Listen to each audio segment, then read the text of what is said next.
राधे राधे। अरे यह क्या हो गया? वैकुंठ के सिंहासन पर सन्नाटा पसरा हुआ है।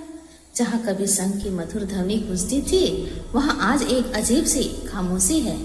माता लक्ष्मी बार बार महल के द्वार तक जाती है, फिर लौट आती है। उनकी आंखों में चिंता है, हृदय में बेचैनी है। आखिर ऐसा कैसे हो सकता है कि सृष्टि के पालनहार देवताओं के स्वामी स्वयं भगवान विष्णु अपने ही धाम में न हो? और सबसे बड़ा रहस्य तो यह है कि वह किसी युद्ध में नहीं गए, किसी दानव का वध करने नहीं गए, बल्कि एक असुर राजा के द्वार पर प्रहरी बनकर खड़े हैं। हाँ, वही भगवान विष्णु जिनके दर्शन के लिए देवता तरसते हैं, आज एक भक्त के वचन से बंधे हुए हैं। लेकिन आखिर ऐसा क्या हुआ कि स्वयं भगवान को यह भूमिका निभानी पड़ी? यह कथा शुरू होती है एक ऐसे भक्त से जिसकी भक्ति महान थी, लेकिन उसके भीतर अहंकार की एक छोटी सी चिंगारी भी छिपी हुई थी।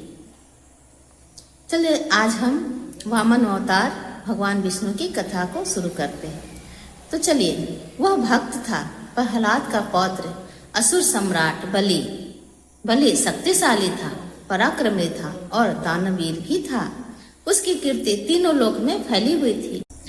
जो भी उसके द्वार पर आता खाली हाथ नहीं लौटता था। धीरे धीरे उसकी शक्ति इतनी बढ़ गई कि उसने स्वर्ग पर भी अधिकार कर लिया।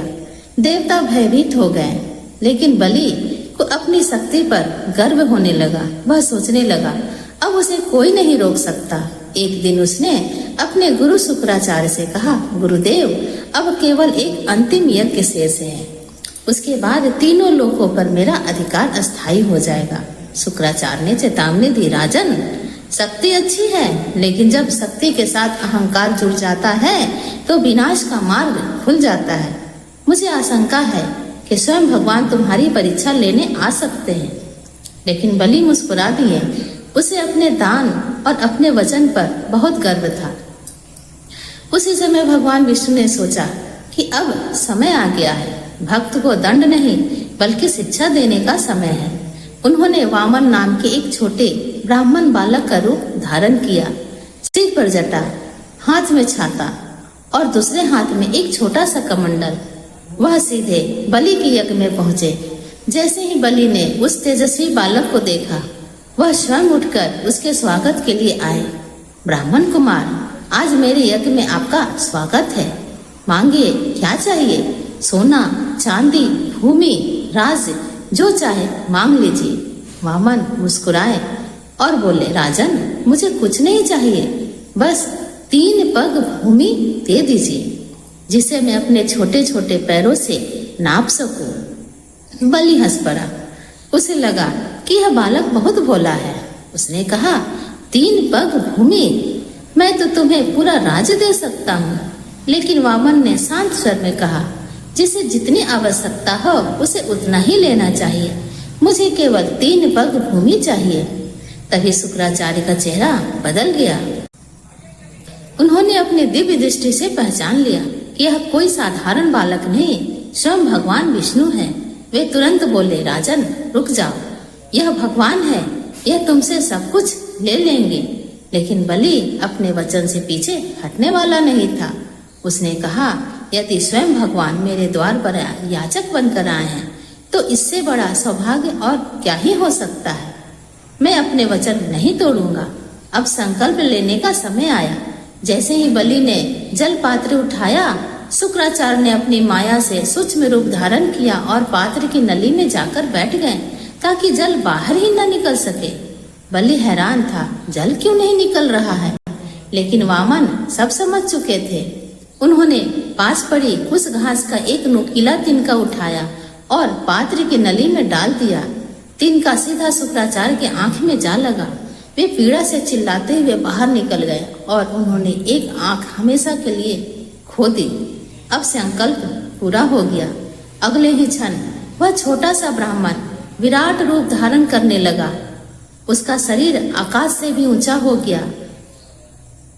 अब वह वामन नहीं, त्रिविक्रम थे। पहला कदम उठा तो पूरे पृथ्वी नप गई। दूसरा कदम उठा तो स्वर्ग और ब्रह्मलोक तक समा गया। फिर भगवान ने पूछा, बलि, अब तीसरा कदम कहाँ रखूं? उसी क्षण बलि का अहंकार टूट गया। वह समझ गया कि उसके सामने कौन खड़ा है। वह घुटनों के बल बैठ गया और बोला, प्रभु अब मेरे पास कुछ नहीं बचा, केवल मेरा सिर बचा है। तीसरा कदम मेरे मस्तक पर रख दीजिए। भगवान मुस्कुराए और अपना तीसरा चरण बलि के सर पर रख दिया। उसी क्षण बलि का अहंकार समाप्त हो गया और उसकी भक्ति पूर्ण हो गई। भगवान विष्णु उससे अत्यंत प्रसन्न हुए और उन्होंने कहा, बलि तुमने अपना सब कुछ मुझे समर्पित कर दिया है, मांगो क्या चाहते हो। बलि की आंखों में आंसू थे। उसने कहा, प्रभु मुझे राज्य नहीं चाहिए, स्वर्ग नहीं चाहिए, बस इतना वर दीजिए कि मैं प्रतिदिन आपके दर्शन कर सकूं। भगवान कुछ क्षण मौन रहे, फिर बोले, तथास्तु, मैं स्वयं सुतल लोक में तुम्हारे साथ रहूंगा। और यही वह क्षण था जिसने इतिहास को बदल दिया। स्वयं भगवान विष्णु सुतल लोक में जाकर बलि के द्वारपाल बन गए। उधर बैकुंठ में माता लक्ष्मी व्याकुल थी। समय बीतता गया लेकिन भगवान वापस नहीं आए।